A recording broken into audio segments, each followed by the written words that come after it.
Hello, Commanders, and welcome back to Journey Across the Galaxy. We are heading out to Sagittarius A star. We're probably a little more than halfway there. Let's go ahead and check out the galaxy map while we're getting unmask locked here. We're getting into the pretty thick part of the galaxy here. But we're heading out to Sagittarius A star, as I said, to go visit the black hole out there. Here's the bubble way back here, so we're pretty far out away from everything that is civilization. Yeah, it looks like we're gonna have to get out of the line of sight of this planet. So let's get out of this way and go on to there. So yeah. What are we gonna talk about today? Well, I guess at first I should always do what I always start off with, which is kind of the plan for every time we do one of these. So basically, we're just trying to do a little bit of exobiology, a little bit of exploration as we make our way out to the massive black hole. And you know, I need to rank up my exobiology. I don't even know what it is at this point. My exobiology, I'm a compiler. Am I able to like look at that? I don't remember how to look at the actual skill points. But I'm a compiler, whatever that means. I don't know. Oh, well, I haven't actually sold anything. I think it only goes up when you sell stuff, right? So I don't know. Anyways, we'll hop into a system. We'll check the system map to see if our scanner picks up anything or if any other explorers have been through the system and did the hard work for us, and we can take advantage of that. And then if not, we will check, well, either way, we're going to check our full spectrum system scanner to see if there are any valuable planets, ammonia worlds, Earth-like worlds, or water worlds. And then if there's, you know, a reasonable number of planets, say 15 or less, we'll go ahead and do that full spectrum system scan to see if there are any biology signatures that we can go check out and increase and add to our database, so that when we're ready to sell all of our stuff, like this right here, we'll go ahead and stop and scan this system because there's only 11 bodies, and that's a reasonable amount to stop and do a quick scan. Then we'll go and sell off all of our stuff and hopefully level... Oops, that's not what I was trying to do. I was trying to do this. And hopefully level up a couple of times. So anyways, now that I'm done trying to talk and multitask at the same time.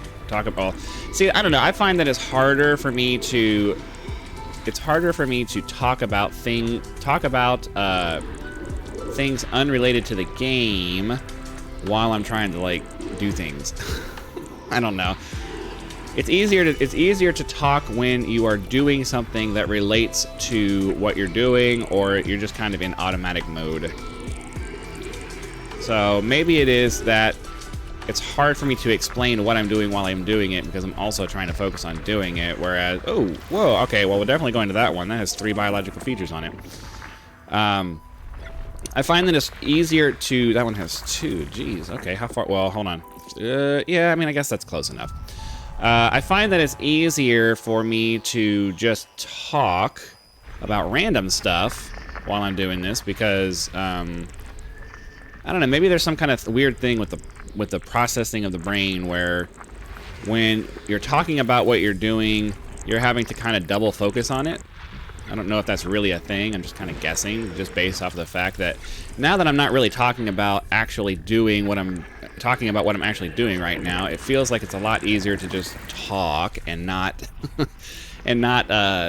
stumble all over myself as much as I was, because now I'm not trying to double process something. I think that's probably what happens. I don't know. All right, so we're definitely going to go head over to that biological signal. Let's get it on our Super Cruise Assist, so that's nice and easy. And then, as I always do when we have these long in-system treks over to a body, I'm going to go ahead and pause the video until we get there. So I'll be back in just a second. All right, here we are approaching the system. Yeah, it's a planetary system, I guess. And it looks like this is a ring planet. I really like ring planets. It's better once you get ones that are, you know, like super lit up, so you get the sparklies and stuff. But you know, a ring planet is a ring planet, and I think everybody thinks that the ring planets are pretty cool. All right, must be a really big gravity well here because the Super Cruise Assist is really trying to slow down as we approach this system, this planetary system here. Come on. We don't have all day for this. All right. Just need to get close enough, slow down, do our scan, get down on the planet, and then hopefully we'll be able to find 2 different things. Okay, so 6 probes, huh? 1, 2, that was probably a little high. 3, 4. Fortunately, I think this ship has the mod that makes my scans go out a little further than they normally would. So a little bit of inaccuracy isn't going to kill it. Surface scanned by 50%. Oh, you know what? We need to check and see if the heat map will change. So let me get that up there. I always forget to do that. Can we not? Is there a reason I can't? I'm not getting the.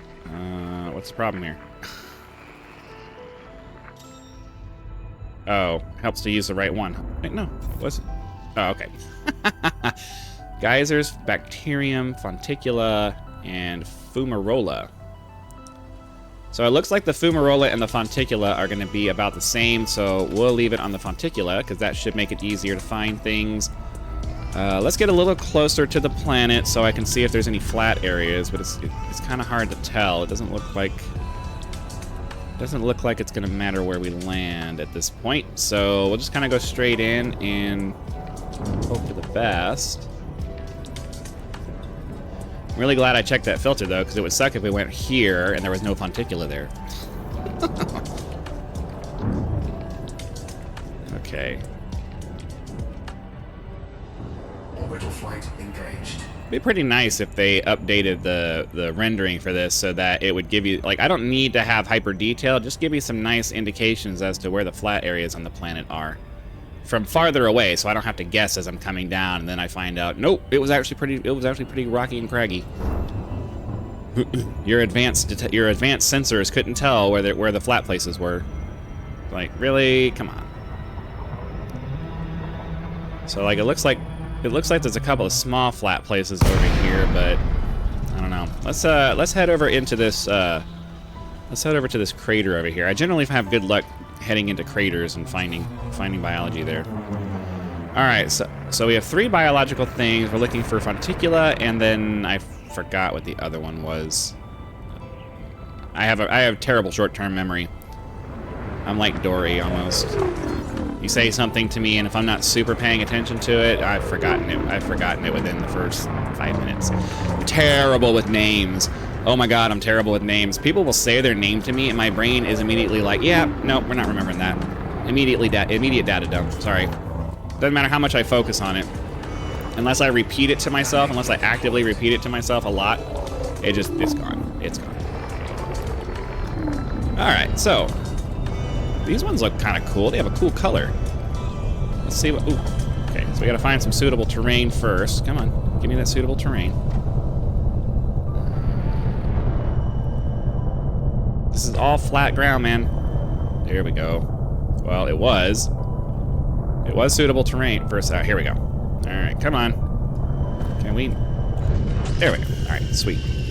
So let's get off. We'll go figure out what color this fonticula is.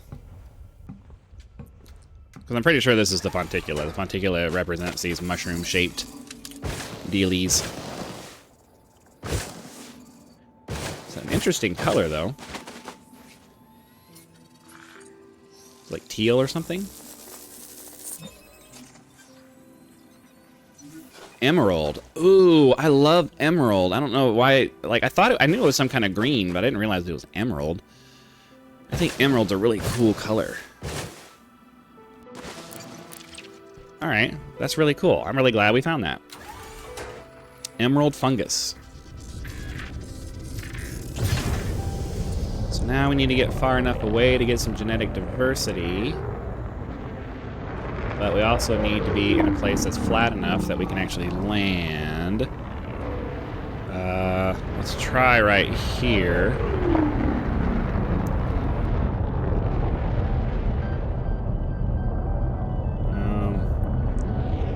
I would think that some of this would be... Oh, I saw a little bit of blue. Now we gotta finagle and mess around until... Okay, so that's... Oh, come on. It was suitable a second ago. You're killing me, man. You're killing me. It was suitable a second ago. Don't tell me it's suitable and then it's not. You won't.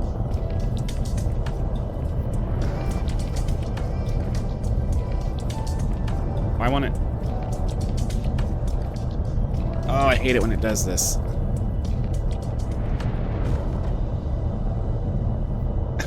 Come on, can you just let me land? Jeez, man.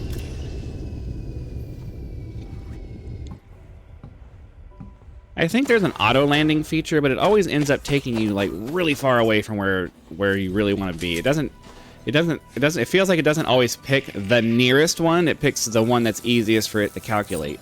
And that may be really far away from where you from your desired landing spot. It would be nice if you could like select a position on the ground and be like, land me as close to this as you possibly can.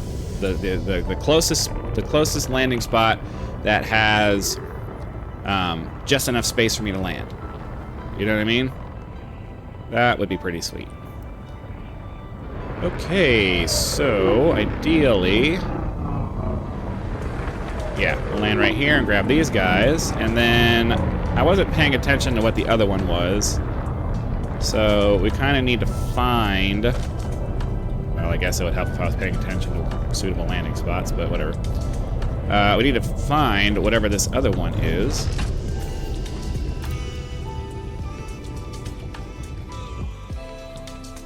I don't remember if there's a way to check it out without looking at the scanner. And to my eye, the only thing I've seen are these big mushroom ones, so... Alright. So this will complete this one. We'll fly around for just a minute to see if we can find the other ones. I would imagine it's probably one of the grass species, but I don't recall having seen any of that, so I don't know. Don't know for sure. The Crate Phantom. That's such a cool name, the Phantom. It's such a cool ship. But it does suck to fly around when you're trying to land a lot. Have to say. I did have a viewer who said it was a good idea to get a carrier and just jump around the galaxy that way and then use like a Sidewinder or something to go land on planets and stuff nearby. I'm like, yeah, that's actually a pretty good idea, but I would have to do an insane amount of grinding to get myself a carrier, because I'm nowhere close to what I need for that. So more of those. We're gonna have like grass. Oh wait, night vision, huh? Said we were gonna check. Oh no. So yeah. I mean, it does highlight the biology a little bit more, but it's also highlighting like random rocks on the ground and stuff. And it also doesn't provide enough. I mean, it's probably good if I'm just looking for a single thing, but it takes away all resolution for things, and I couldn't tell what it is. I can't tell what they are. Huh. So, oops.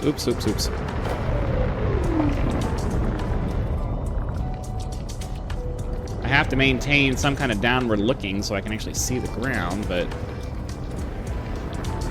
Okay. I don't know that we're going to continue looking for the second one, because this is one of those situations where I know there's something else here, but it's not super obvious, and we could spend 20 minutes looking around here and never find it, so I think we're probably just going to move on.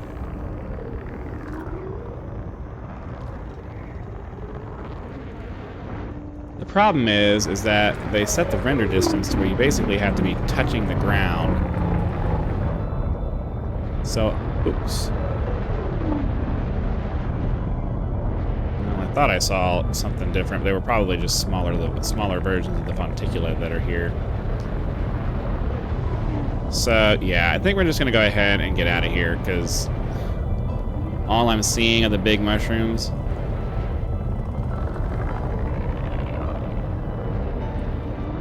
Yeah, let's go ahead and get out of here.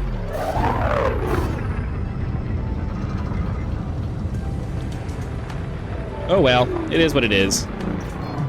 Frameshift drive charging. Alright, anyways, moving on. Not much to talk about today other than... Oh, you know, I did have a thought that I had before that I wanted to talk about before I got on here, and it was the idea of being consistent, especially when you're going to be somebody who's on here talking a lot.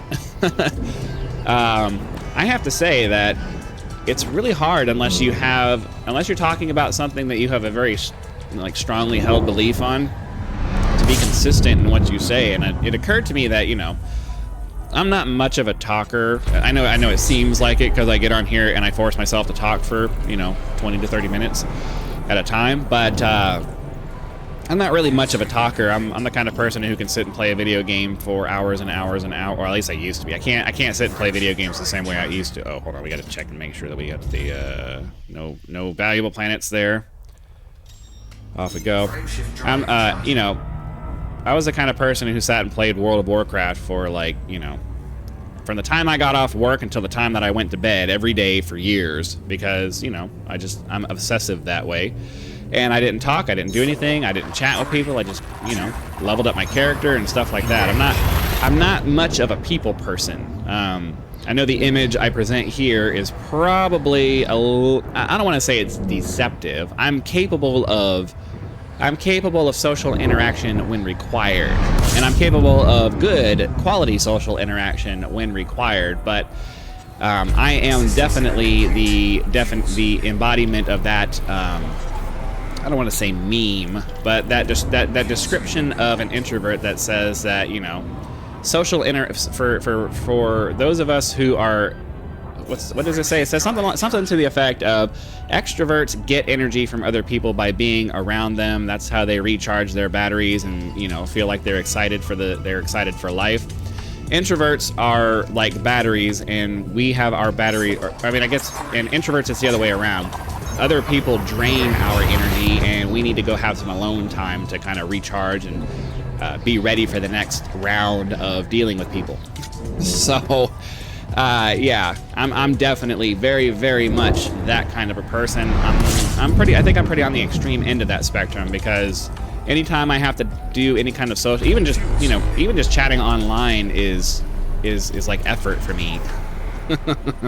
As I know it doesn't sound like it should be, but, you know, I'm so antisocial that having to deal with other people trying to talk to me is just, it's exhausting.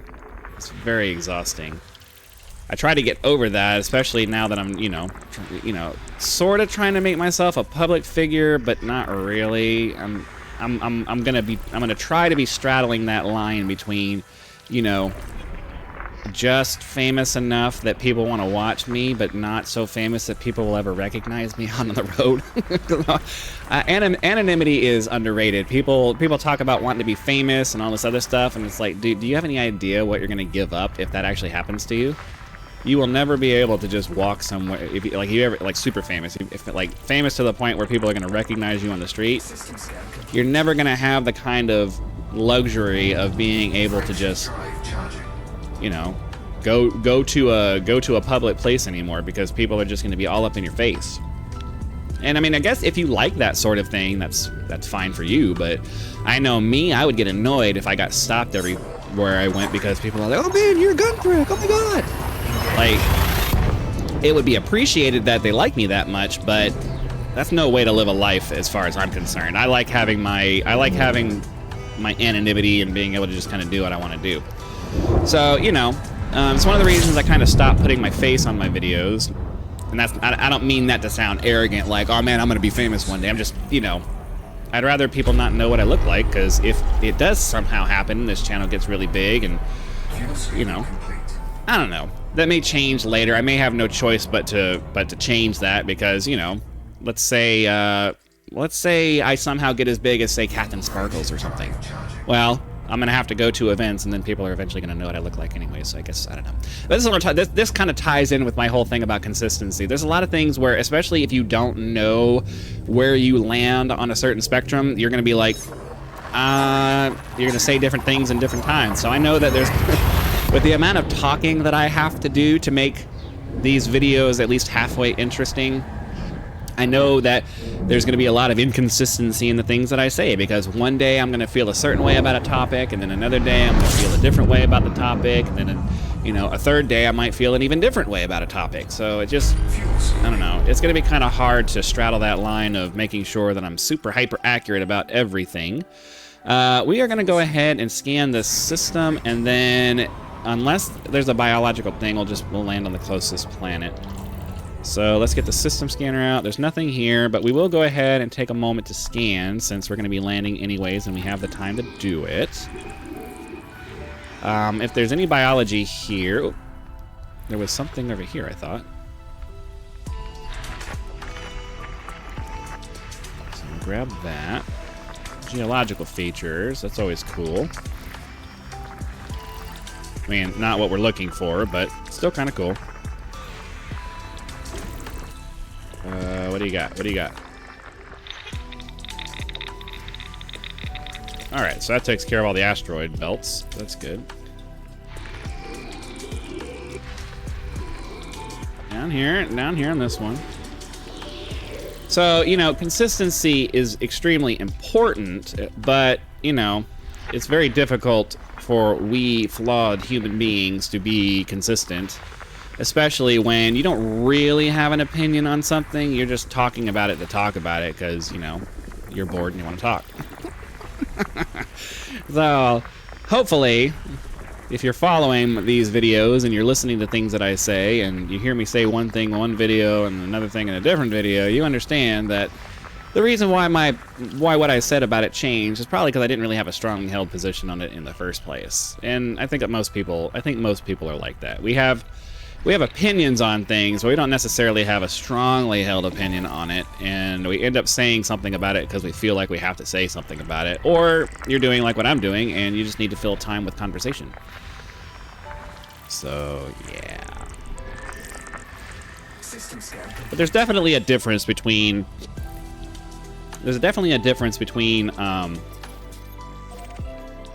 oops, I keep pressing the wrong buttons for these things. There's definitely a difference between being inconsistent and being dishonest. And I think we need, the general public especially, just needs to get a little bit more nuanced about that, because you have to be able to, A, forget what you said about things, and then, you know, maybe somebody reminds you and you say this, and it causes you to reevaluate what you think about it, and B, to change your position on things, because, you know, we need to live in a world where people can change their minds. I know that there's certain things I believed when I was younger that I'm not appalled that I believed them, but, you know, things change. You start realizing that just because you think something at one point in your life doesn't mean that you have to think it later in your life. You're allowed to change your mind. You're allowed to come up with different ideas for the way that you think about things, and there's nothing wrong with that. As long as you're not trying to force other people into your way of thinking, you know, your opinion is your opinion. There's nothing wrong with everybody having a different opinion about something. And unfortunately, we live in a world where there's just way too many people who believe that their opinion is so earth-shatteringly important that everybody must believe it. It's really unfortunate. All right, come on, let's hurry up and get on the ground here. We got this video to finish, and then I got 3 other videos I need to get done this morning, so we need to hurry up and get on the ground so I can get on with those. Orbital flight engaged. Here we go. All right, we need to get down to about. I'm trying to get. I always, like I said in the last video, I'm always trying to get over to these. I'm always trying to get to the Terminator. I think that's what that's called, right? Where the light and dark sides of a body meet. I think it's called the Terminator. Always trying to get to that part so we can have a nice we can stare at the star as we get out of here. You know, give us kind of an idea of the distance. Like the last planet that we took off from, that star was like right on top of us, and I thought that was super cool. Okay, come on. Let's do this here. Speed this up a little bit.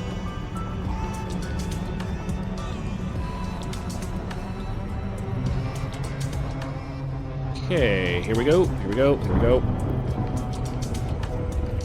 Well, I'm going to stay inverted like this because I'm going to end up just pulling up once we get towards the edge here. So We'll set down in this little dark, well, I want to make sure we have light and we're able to see the star, so we'll try to get like right there.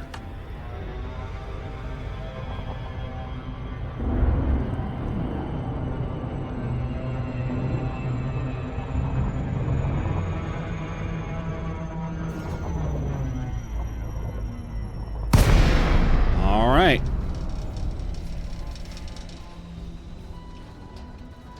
Make sure my throttle's off so we don't end up slamming into the ground.